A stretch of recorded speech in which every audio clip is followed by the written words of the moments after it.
नमस्कार दोस्तों, कैसे हैं आप लोग। अशोका स्टडी पॉइंट के ऑनलाइन प्लेटफॉर्म पे एक बार पुनः मैं आप सभी लोगों का स्वागत कर रहा हूं। आज हम लोग एक महत्वपूर्ण टॉपिक के बारे में चर्चा करेंगे।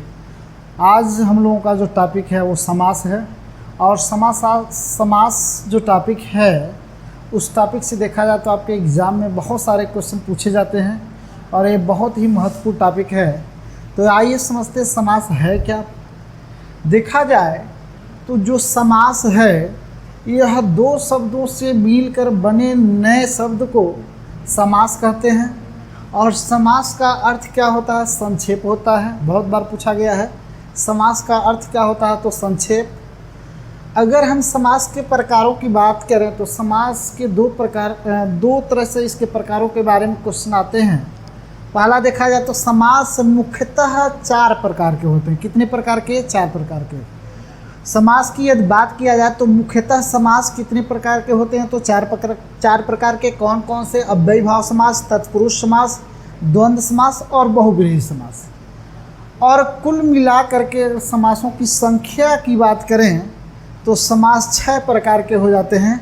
अब तत्पुरुष समास के 2 भेद होते हैं, कर्मधारय समास और द्विगु समास। तो इस पूरे समास को मिला करके देखा जाए तो समासों की कुल संख्या कितनी हो जाएगी? 6। लेकिन जब पेपर सेटर पेपर में आपसे यह क्वेश्चन पूछें कि समास कितने प्रकार के होते हैं तो आपका उत्तर बनेगा 6। लेकिन यदि आपसे यह पूछ लिया जाए समास मुख्यतः कितने प्रकार के होते हैं तो मुख्यतः शब्द जैसे ही लगेगा आपका उत्तर कितना हो जाएगा? सही, 4 हो जाएगा। ठीक है। अब हम एक एक समासों के बारे में चर्चा करेंगे। पहले समास की बात करूं तो अव्ययी भाव समास है।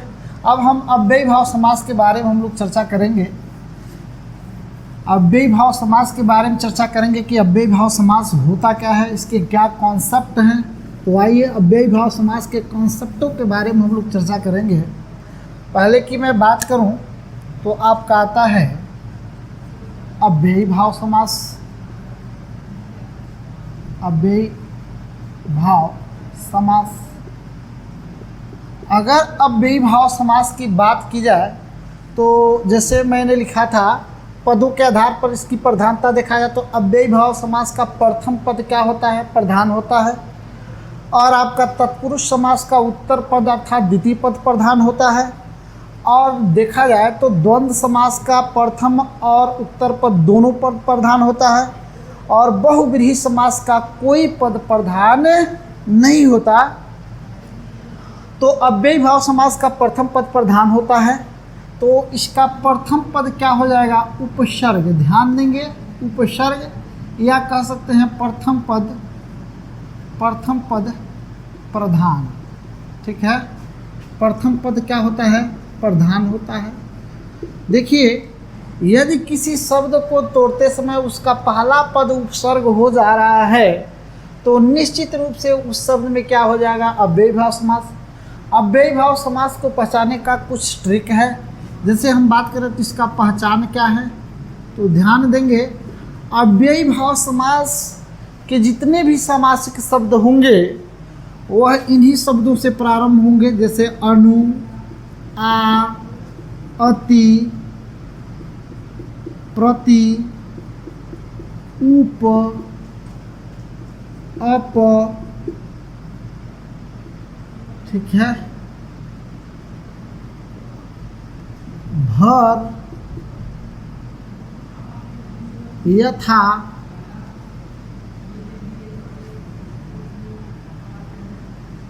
तथा पुनरुक्ति के शब्द। ध्यान देंगे जो पुनरुक्ति के शब्द होते हैं वह क्या होते हैं? जहाँ एक ही शब्द की 2 या 2 से अधिक बार आवृत्ति हो वह क्या हो जाता है? आपका पुनरुक्ति का शब्द कहलाता है। जैसे पुनरुक्ति के शब्द के बारे में यदि हम बात करें, जैसे लिखा जाए धीरे धीरे, तो एक ही शब्द की 2 बार आवृत्ति हो गई। तो पुनरुक्ति के शब्द जहाँ होते हैं वो सभी के सभी आपके अव्ययी भाव समास होते हैं। जैसे धीरे और धीरे में कौन सा समास है? तो अव्ययी भाव समास है। कुछ लोग यहाँ डैश देख करके बीच में योजक चिन्ह या डैश देख करके इसे द्वंद्व समास समझते हैं, लेकिन द्वंद्व समास है नहीं। हम द्वंद्व समास के बारे में आगे चर्चा करेंगे कि द्वंद्व समास के शब्द कैसे होते हैं। जहाँ पुनरुक्ति के शब्द होंगे, एक ही शब्द की दो या दो से अधिक बार आवृत्ति होगी, वहाँ क्या हो जाएंगे, आपके अव्ययी भाव समास हो जाएंगे। लेकिन जहाँ विलोम शब्द हो जाए वहाँ आपके द्वंद्व समास हो जाएंगे। ठीक है, योजक से कोई मतलब नहीं होता। ऐसा नहीं है कि जहाँ योजक चिन्ह लगा है वहाँ आपका द्वंद्व समास हो जाएगा, ऐसा कोई कॉन्सेप्ट नहीं है। ठीक है, आगे जब हम द्वंद्व समास के बारे में चर्चा करेंगे तो वहाँ हम आपको समझाएंगे अव्ययी भाव समास और द्वंद्व समास के सामासिक शब्दों में अंतर क्या होता है। केवल और केवल यहाँ आप समझें कि अगर जहाँ पुनरुक्ति के शब्द आएंगे वहाँ क्या हो जाएगा, अव्ययी भाव समास।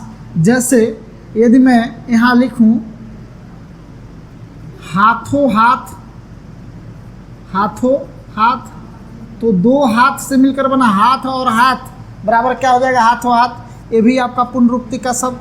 अगर मैं यहाँ लिखूँ कम कम, तो यहाँ भी पुनरुक्ति के शब्द। और जहाँ पुनरुक्ति के शब्द होंगे बच्चों, वह आपका क्या हो जाएगा, तो अव्ययी भाव समास हो जाएगा। क्या हो जाएगा, अव्ययी भाव समास हो जाएगा। आइए कुछ और शब्दों को हम लोग देखते हैं। जैसे बात करें अनुरूप, अगर हम इसकी बात करें तो अनुसार, तो देख रहे हैं अनुरूप जो शब्द है वह किस शब्द से प्रारंभ हो रहा है, अनु से। तो जब अनु से यह प्रारंभ हो जाएगा तो इसमें क्या हो जाएगा, अव्ययी भाव समास। ये अनुसार भी शब्द है, इसमें भी आपका पहला जो शब्द है अनु लगा है, अनु से प्रारंभ हो रहा है, इसलिए यह भी क्या हो जाएगा, अव्ययी भाव समास। दूसरा यदि हम बात करें अजन्मा, अजन्मा नहीं होगा, आजन्म होगा। अजन्मा में दूसरा समास हो जाएगा आजन्म। यह भी आप देख रहे हैं कि आ से प्रारंभ हो रहा है, तो आ से प्रारंभ होने वाले प्रत्येक शब्दों में आपका क्या हो जाएगा, अव्ययी भाव समास। आजीवन यहाँ लिखा जाए तो यह भी आजीवन जो शब्द है इसका प्रारंभिक अक्षर या वर्ण क्या है, तो आ है। और आ से यदि यह प्रारंभ होगा तो निश्चित रूप से इसमें क्या हो जाएगा, अव्ययी भाव समास। जैसे यहाँ देखा जाए अतिशय, तो अति आ गया, और यदि अति से प्रारंभ हो रहा है तो भी क्या हो जाएगा, अव्ययी भाव समास। अत्याचार, तो यहाँ थोड़ी सी आपको दिक्कत होगी, अत्याचार, चूँकि यहाँ अति नहीं लगा हुआ है, लेकिन यदि आप इसका संधि विच्छेद करेंगे तो क्या बनेगा, अति धन आचार। क्या बनेगा, अति धन आचार। इसलिए अत्याचार का पहला पद क्या है, अति है, और जब पहला पद अति है तो यहाँ क्या हो जाएगा, आपका अव्ययी भाव समास। उसी तरह से यदि हम बात करें यहाँ उपकार, ठीक है। आगे यदि हम बात करें तो अपयश, अपजस जिसे बोल सकते हैं, अपकार लिख लीजिए, उपकार का विलोम अपकार होता है।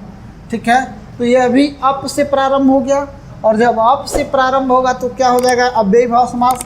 अगर हम यहाँ लिखें प्रतिदिन, तो प्रति आ गया, और जिसमें प्रति आ जाएगा वह भी आपका क्या हो जाएगा, अव्ययी भाव समास। अगर हम यहाँ लिखें प्रत्येक, इसमें भी वही है, आपका प्रतिधन एक होता है, इसका संधि विच्छेद क्या होता है, प्रतिधन एक। इसलिए प्रत्येक शब्द जो है उसका पहला पद प्रति से प्रारंभ हो रहा है, इसलिए प्रत्येक में भी क्या हो जाएगा, आपका अव्ययी भाव समास। यदि हम यहाँ देखें तो भर पेट, तो भर से प्रारंभ हो गया, अव्ययी भाव समास। भर शक, ये भी भर से प्रारंभ हो गया, अव्ययी भाव समास। अगर हम बात करें यथाशक्ति, यथा से प्रारंभ हो गया, अव्ययी भाव समास। यथासंभव, यथा से प्रारंभ हो गया, इसलिए यहाँ भी क्या हो जाएगा, अव्ययी भाव समास। क्या हो जाएगा बच्चों, अव्ययी भाव समास। और पुनरुक्ति के शब्द मैंने यहाँ दिया है, तो ये पुनरुक्ति के शब्द धीरे धीरे, हाथों हाथ, ठीक है, ये सभी के सभी शब्द आपके क्या हो जाएंगे, पुनरुक्ति के शब्द। और पुनरुक्ति के शब्द क्या होते हैं, अव्ययी भाव समास। क्या होते हैं, अव्ययी भाव समास। अब हम समास के दूसरे प्रकार के बारे में हम लोग चर्चा करेंगे। दूसरा जो समास होता है वो आपका तत्पुरुष समास होता है, और तत्पुरुष समास का बच्चों उत्तर पद प्रधान होता है, तथा प्रथम पद और उत्तर पद के बीच में कारक चिन्हों का क्या होता है, लोप होता है। अर्थात प्रथम पद और उत्तर पद के बीच में कारक चिन्ह छुपे होते हैं। अर्थ लगाते समय यह कारक चिन्ह का प्रयोग आप करते हैं। जैसे यदि हम बात करें रथ चालक, तो इसका आप विग्रह करिए या अर्थ लगाइए। तो रथ चालक का आप क्या अर्थ लगाएं, रथ को चलाने वाला। तो रथ और चालक, ये रथ पहला पद है और आपका चालक क्या है, दूसरा पद है। और प्रथम पद और द्वितीय पद के बीच में को चिन्ह आ रहा है, रथ को चलाने वाला। और को किस कारक का चिन्ह है, तो कर्म कारक का चिन्ह है। तो आप देख रहे हैं रथ चालक में जो कारक चिन्ह है उसका लोप है। दूसरा उदाहरण रहे तो आपका आता है रसोई घर, मतलब क्या, रसोई के लिए बना घर। के लिए कारक चिन्ह है। के लिए आपका देखा जाए तो संप्रदान कारक का चिन्ह है, इसलिए रसोई घर में भी आपका कारक चिन्हों का लोप हुआ है। इसलिए जिस समासिक शब्द में कारक चिन्हों का लोप हुआ हो या जिस समासिक शब्द का विग्रह करते समय कारक चिन्ह प्रयोग में आए, उन शब्दों में कौन सा समास होता है, तो आपका तत्पुरुष समास होता है। कौन सा समास, तत्पुरुष समास। यदि हम बात करें तो विभक्ति के आधार पर जो विभक्तियां आपके 8 होती हैं या कारक देखा जाए तो 8 होते हैं, तो विभक्ति या कारक के आधार पर तत्पुरुष समास के 6 भेद होते हैं बच्चों। कितने भेद होते हैं, 6 भेद होते हैं। आइए अब हम तत्पुरुष समास के 6 भेदों के बारे में तो विभक्ति के आधार पर यदि हम बात करें तो तत्पुरुष समास के 6 भेद होते हैं, जिसमें आपका जो पहला भेद होता है उसे कर्म तत्पुरुष, कर्म कारक के आधार पर कर्म तत्पुरुष, या कर्म कारक में कौन सी विभक्ति होती है तो द्वितीया विभक्ति, तो उसी को कहा गया है कर्म तत्पुरुष या द्वितीया तत्पुरुष समास। अब यदि हम देखें तो कर्म कारक का जो चिन्ह होता है वह क्या होता है बच्चों, तो को होता है। क्या होता है, को। यदि किसी समासिक शब्द का विग्रह करते समय या किसी समासिक शब्द का अर्थ लगाते समय उसमें को यदि शब्द या चिन्ह का प्रयोग हो रहा है तो निसंदेह उस शब्द में आपका क्या हो जाएगा, तो कर्म तत्पुरुष या द्वितीया तत्पुरुष समास। आइए जैसे एग्जाम्पल को हम देखते हैं। जैसे यदि हम बात करें तो यहाँ लिखा जाए गगनचुंबी। क्या लिखा जाए, गगनचुंबी। तो आप क्या अर्थ हो जाएगा, गगनचुंबी मतलब पहला पद गगन और दूसरा पद क्या है, चुंबी। मतलब इसका अर्थ क्या होगा, गगन को चूमने वाला। तो यहाँ क्या आ गया, को आ गया। तो निश्चित रूप से गगनचुंबी में कौन सा समास है बच्चों, तो कर्म तत्पुरुष या द्वितीया तत्पुरुष समास है। दूसरा एग्जाम्पल लिखें तो जेब कतरा। जेब कतरा मतलब क्या, ये जेब पहला पद और कतरा आपका दूसरा पद, और विग्रह करिए जेब को कतरने वाला। तो यहाँ भी को आ गया, इसलिए यहाँ भी क्या हो जाएगा आपका द्वितीया तत्पुरुष समास। ठीक है।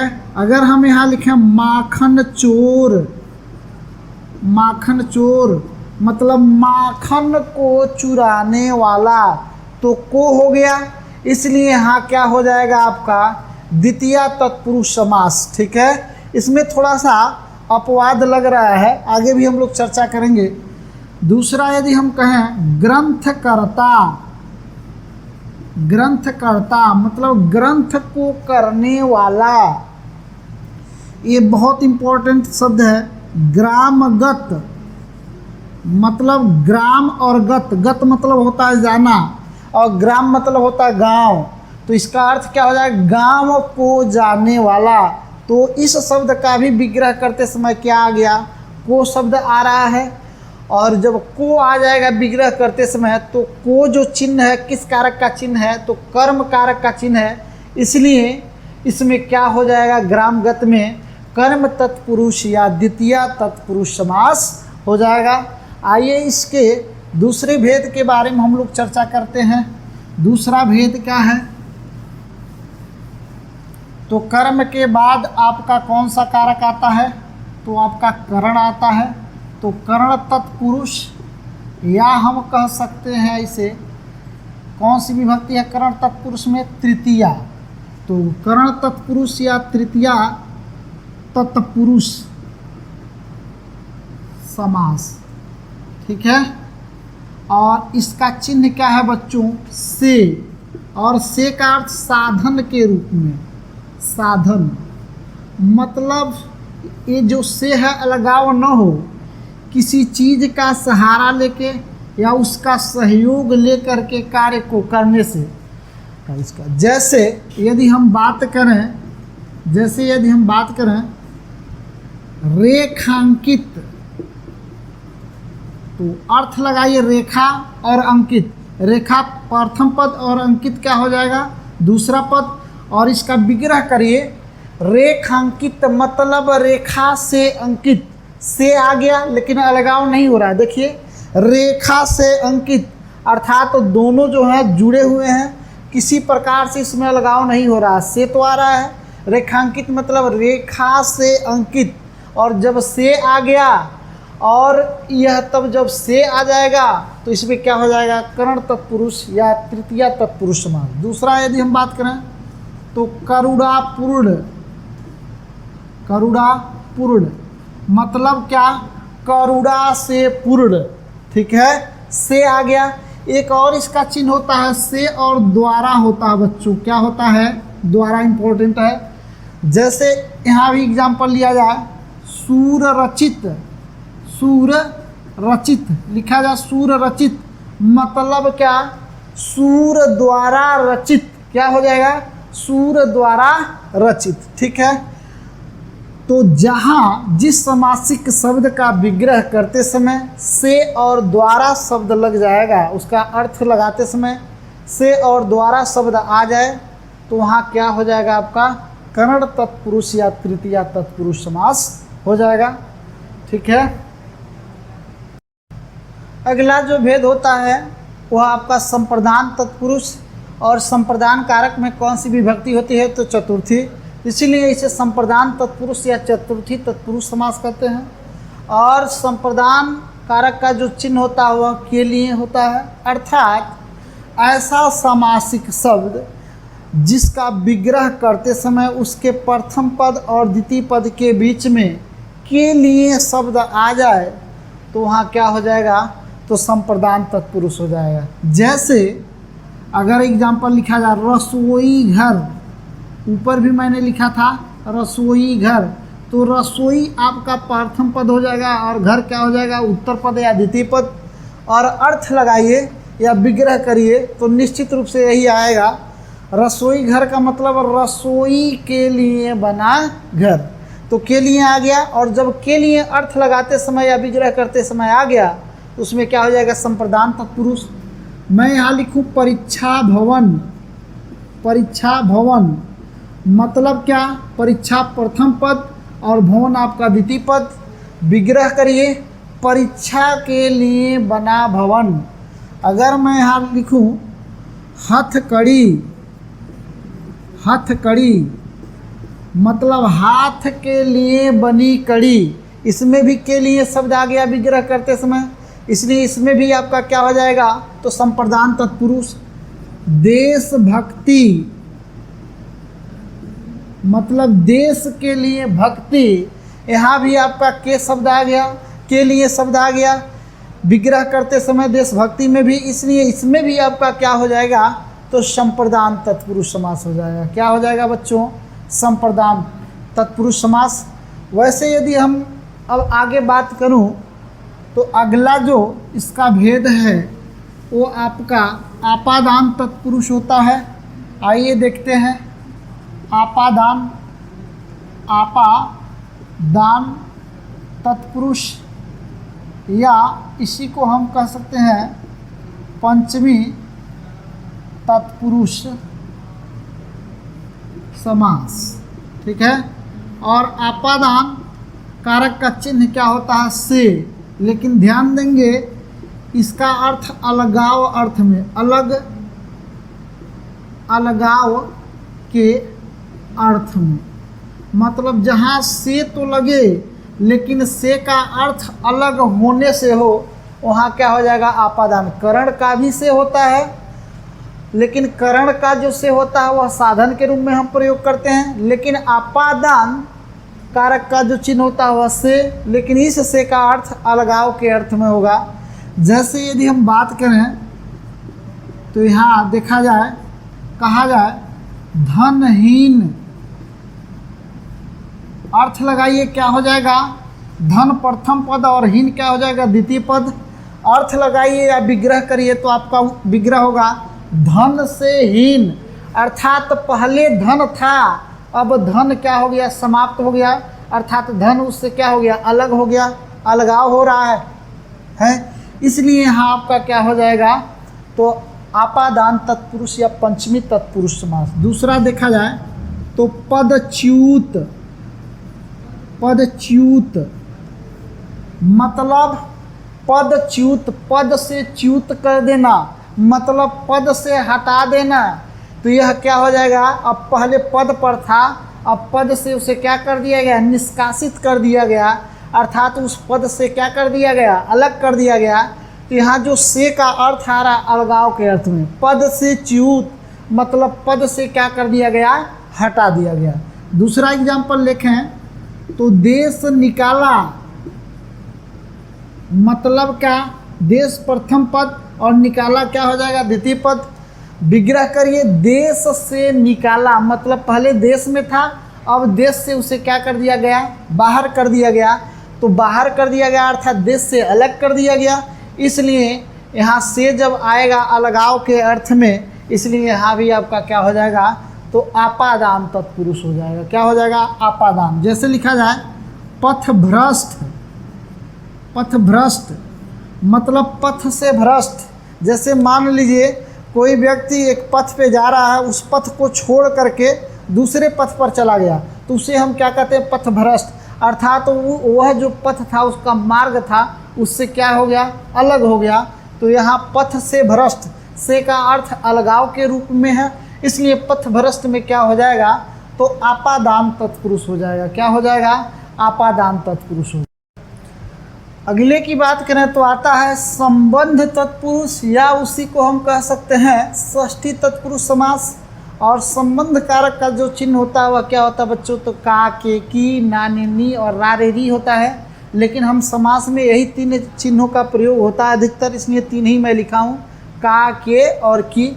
यदि किसी समासिक शब्द का अर्थ लगाते समय उसमें का, के और की वर्ण या शब्द आ रहा है, तो निश्चित रूप से उस शब्द में क्या हो जाएगा, आपका संबंध तत्पुरुष। जैसे यदि हम बात करें, जैसे यहाँ लिखा जाए राजाज्ञा, राजाज्ञा मतलब क्या हो जाएगा, राजा प्लस आज्ञा। इसका अर्थ संधि विच्छेद क्या होगा, राजा और आज्ञा। राजा आपका पहला पद, आज्ञा क्या हो जाएगा, दूसरा पद। लेकिन इसका विग्रह करिए तो क्या विग्रह बनेगा, राजाज्ञा मतलब राजा की आज्ञा। ठीक है, तो हमारा तो आपका लोकतंत्र है, राजतंत्र तो है नहीं। पहले राजा की आज्ञा मानी जाती थी, तो अब आपको नहीं मानना है। तो राजाज्ञा मतलब राजा की आज्ञा। यहाँ की आ गया बच्चों, क्या आ गया, राजा की आज्ञा। इसलिए जैसे ही की आएगा तो वह क्या हो जाएगा, आपका संबंध तत्पुरुष हो जाएगा। जैसे मैं पुरुषोत्तम श्री रामचंद्र जी को भी ले रहा हूँ। जैसे यहाँ लिखा जाए राम राज्य, क्या लिख दिया गया, राम राज्य। और यहाँ देखिए कंफ्यूज करने के लिए यहाँ डैश दिया गया है, और ऐसे ही बिल्कुल और बिल्कुल आपके पेपर में छप जाएगा राम राज्य। और अधिकतर लोग डैश यह देख करके, योजक चिन्ह देख करके इसे द्वंद्व समास मारेंगे, और 100% द्वंद्व समास जो लोग भी मारेंगे उनका यह उत्तर क्या हो जाएगा, गलत हो जाएगा। यहाँ कॉन्सेप्ट लगा है कि राम राज्य, और इसका अर्थ लगाइए राम पहला शब्द और राज्य क्या हो जाएगा, दूसरा शब्द अर्थात दूसरा पद। और इसका अर्थ लगाइए राम राज्य मतलब आप क्या बोलते हैं कि राम का राज्य, आप यही बोलते हैं ना कि यह राम राज्य है, मतलब राम का राज्य है। तो यहाँ क्या आ गया, का आ गया। और जब का आ जाएगा तो यह क्या हो जाएगा बच्चों, आपका संबंध तत्पुरुष समास हो जाएगा। क्या हो जाएगा, संबंध तत्पुरुष। ठीक है, दूसरा यदि मैं एग्जाम्पल लूँ तो आपका कहा लिया जा सकता है विद्यासागर, विद्यासागर, विद्या प्रथम पद और सागर आपका क्या हो जाएगा, द्वितीय पद। अर्थ लगाइए मतलब क्या हो जाएगा, विद्या का सागर। क्या हो जाएगा बच्चों, विद्या का सागर हो जाएगा। एक और एग्जाम्पल, पराधीन। पराधीन पर आपका प्रथम पद और अधीन क्या हो जाएगा, द्वितीय पद। अर्थ लगाइए, पर मतलब दूसरा, अधीन मतलब अधीन, मतलब इसका पराधीन मतलब दूसरे के अधीन। इसका अर्थ लगाते समय आपका, अर्थात तो इसका विग्रह करते समय आपका कौन सा वर्ड आया, कौन सा चिन्ह आया, तो के, पर के अधीन अर्थात दूसरे के अधीन, इसलिए इसमें भी क्या हो जाएगा आपका संबंध तत्पुरुष समास हो जाएगा। अगले की हम बात करें तो आपका आता है अधिकरण तत्पुरुष या सप्तमी तत्पुरुष समास। और अधिकरण कारक का चिन्ह क्या होता है, में और पर होता है। मतलब जिस समासिक शब्द का विग्रह करते समय या जिस समासिक शब्द का अर्थ लगाते समय उसमें में और पर शब्द प्रयोग में हो, प्रयोग में आए, तो निश्चित रूप से उसमें क्या हो जाएगा, अधिकरण तत्पुरुष समास हो जाएगा। जैसे यदि हम बात करें तो लोकप्रिय, क्या, लोकप्रिय, लोक प्रथम पद और प्रिय क्या हो जाएगा, द्वितीय पद। और अर्थ लगाइए या विग्रह करिए, लोगों में प्रिय, में आ गया, और जब में आ जाएगा तो अधिकरण तत्पुरुष। उसी तरह से कहा जाएगा पुरुषोत्तम, मतलब क्या, पुरुषों में उत्तम, इसमें भी आपका क्या हो जाएगा, अधिकरण तत्पुरुष। ठीक है। अगर मैं यहाँ कहूँ कला श्रेष्ठ, मतलब क्या, कला प्रथम पद और श्रेष्ठ आपका द्वितीय पद, दोनों का विग्रह करिए तो कला में श्रेष्ठ, में आ गया तो ये क्या हो जाएगा, अधिकरण तत्पुरुष समास। ठीक है। गृह प्रवेश, मतलब क्या हो जाएगा, इसका विग्रह करिए, गृह में प्रवेश, में इसमें भी आ गया, इसलिए यहाँ भी क्या हो जाएगा, अधिकरण तत्पुरुष। अगला एग्जाम्पल लिया जाए तो सबसे महत्वपूर्ण दही बड़ा, यहाँ भी डैश है और पेपर सेटर आपको फंसाएगा। दही बड़ा में द्वंद्व समास नहीं होगा, यहाँ क्या कंसेप्ट, दही में बना बड़ा, में विग्रह करते समय आ रहा है, इसलिए दही बड़ा में क्या हो जाएगा, अधिकरण तत्पुरुष या सप्तमी तत्पुरुष समास। देखा जाए तो आप बीती, आप बीती, ठीक है, मतलब आप पर बीती, आप पर बीती, पर आ गया, इसलिए यहाँ भी क्या हो जाएगा, अधिकरण तत्पुरुष समास। साइकिल सवार, साइकिल सवार, मतलब क्या, साइकिल पर सवार, क्या, साइकिल पर सवार। तो इन सभी शब्दों का विग्रह करते समय में और पर आया है, इसलिए इन सभी शब्दों में क्या हो जाएगा, तो आपका अधिकरण या सप्तमी तत्पुरुष समास हो जाएगा। अगला यदि हम बात करें तो तत्पुरुष समास का एक विशेष भेद होता है जिसे हम नई तत्पुरुष समास के नाम से जानते हैं। और नई तत्पुरुष आपके एग्जाम में सबसे अधिक क्वेश्चन यहीं से आते हैं। तो नई तत्पुरुष समास क्या होता है, इसको समझ लीजिए कि नई तत्पुरुष समास के समासिक शब्दों का अर्थ लगाते समय उसका अर्थ क्या हो जाता है, नकारात्मक। अर्थात जिस समासिक शब्द का अर्थ लगाते समय उसका अर्थ नकारात्मक हो जाए तो वहाँ क्या हो जाएगा, नई तत्पुरुष समास। नई तत्पुरुष समास का भेद क्या है, अ, अन, न, ना, गैर। मतलब इस समास के सभी शब्द, सभी समासिक शब्द अ, अन, न, ना, गैर से ही क्या होंगे, प्रारंभ होंगे। जैसे यहाँ देखा जाए, कहा जाए असंभव, क्या, असंभव, मतलब क्या, जो संभव न हो। देखिए अर्थ क्या आ गया, नकारात्मक, जो संभव न हो, इसलिए यह क्या हो जाएगा, नई तत्पुरुष। और यह किससे प्रारंभ हो गया, अ से। दूसरा एग्जाम्पल लिया जाए तो अनावश्यक, अनावश्यक, तो यह अन से प्रारंभ हो गया, अन से, इसलिए इसमें क्या हो जाएगा, नई तत्पुरुष। लेकिन अर्थ को भी देख लें, अर्थ नकारात्मक आना चाहिए, अनावश्यक, जो आवश्यक न हो। ठीक है। दूसरा यदि हम बात करें तो अपवित्र, क्या, अपवित्र, जो पवित्र न हो। ठीक है। अगर यहाँ कहा जाए नापसंद, तो जो पसंद न हो, नापसंद जो पसंद न हो, अर्थ क्या हो गया, नकारात्मक। ठीक है। अगर यहाँ हम बात करें तो अस्वस्थ, जो स्वस्थ न हो, और यह क्वेश्चन बहुत बार आया है, अस्वस्थ जो स्वस्थ न हो, अर्थ नकारात्मक हो गया और यह अ से प्रारंभ हो गया, इसलिए इसमें क्या हो जाएगा आपका नहीं तत्पुरुष समास। एक और एग्जाम्पल आपका देखा जाए तो गैर वाजिब आता है। गैर वाजिब मतलब क्या, जो वाजिब न हो तो अर्थ भी नकारात्मक हो गया और यह किससे प्रारंभ हो गया, गैर शब्द से हो गया। इसलिए जिस समासिक शब्दों का अर्थ लगाते समय उसका अर्थ नकारात्मक हो जाए तो उसमें आपका क्या हो जाएगा, नहीं तत्पुरुष समास हो जाएगा। क्या हो जाएगा, नहीं तत्पुरुष समास हो जाएगा। उम्मीद कर रहा हूँ आज का वीडियो आप लोगों को समझ में आया होगा, आज का जो टॉपिक है समझ में आया होगा। यदि आपको वीडियो अच्छा लगा हो तो निश्चित रूप से आप लोग इस वीडियो को अधिक से अधिक शेयर करें और लाइक करें।